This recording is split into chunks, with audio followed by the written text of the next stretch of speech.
I had to print this out this morning because I wanted to share this with you. It's kind of interesting. It says that in America right now, it is the lowest percentage of people thus far since I believe they started doing Gallup polls in 1944, supposedly the lowest number of people in this country who believe in God.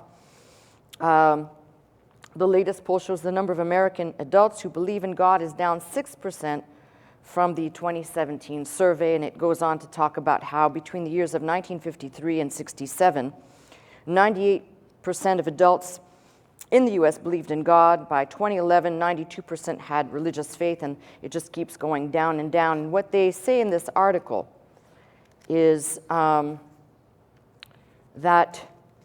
it appears as though in a 2021 poll, 2,000 U.S. adults discovered that more millennials believe in guidance from horoscopes than those who believe in the universal purpose for all people is to know, love, and serve God with all their heart, mind, strength, and soul.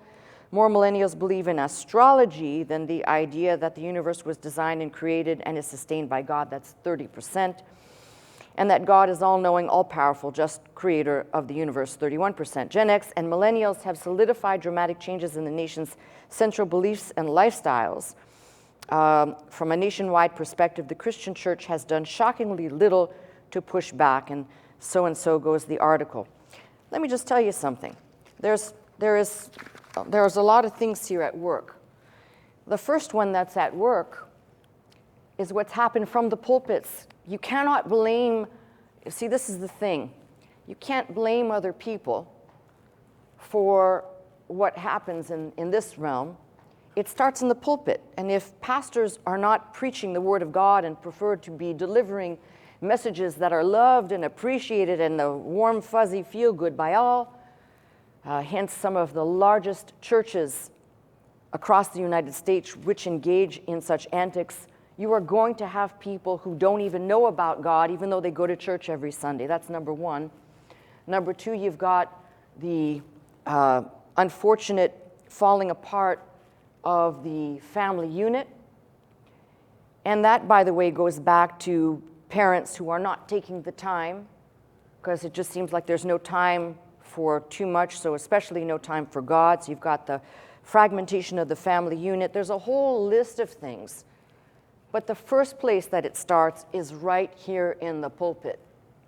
And let no man or woman who has been called by God standing in the pulpit say otherwise. It has become so watered down everywhere you turn. If you try to listen to what, not all, but most of what's coming out of most pulpits today, so watered down, so afraid are most of the ministers to insult and offend, the fear of losing a parishioner. Well, my attitude is if you have a fear of losing a parishioner, you're looking in the wrong place. How about losing a soul that could have been straight-tracked because the person in the pulpit would not? Starts there, it trickles down into the home, and then you've got the rest of the problem, which goes into our educational system and everything else that is broken in this country. But what I don't like about this poll is that maybe they're not asking the right questions. You see, because it says all these young people believe more in astrology and other things, but where do young people get their ideas? Where are their ideas first formed? In the home. So I'm not sure that you can actually point the finger there at these. Although there's culpability, eventually they'll be old enough to know better. But it all starts in the home.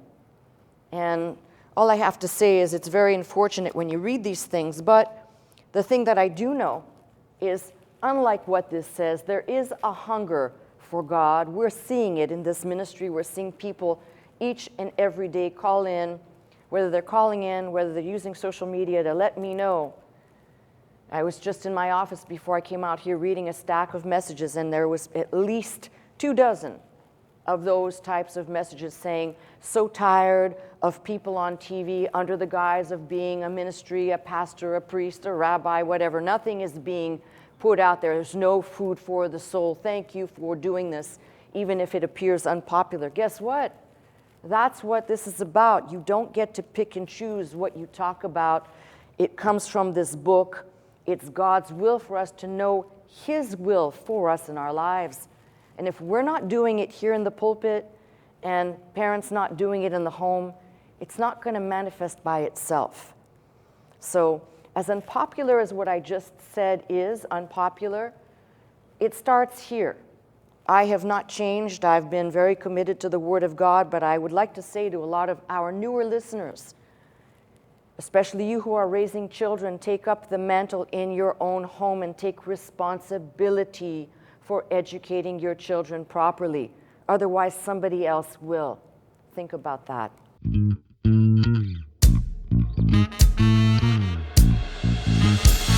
into this house, magnify the Lord, lift up holy hands, our hearts in one accord, worship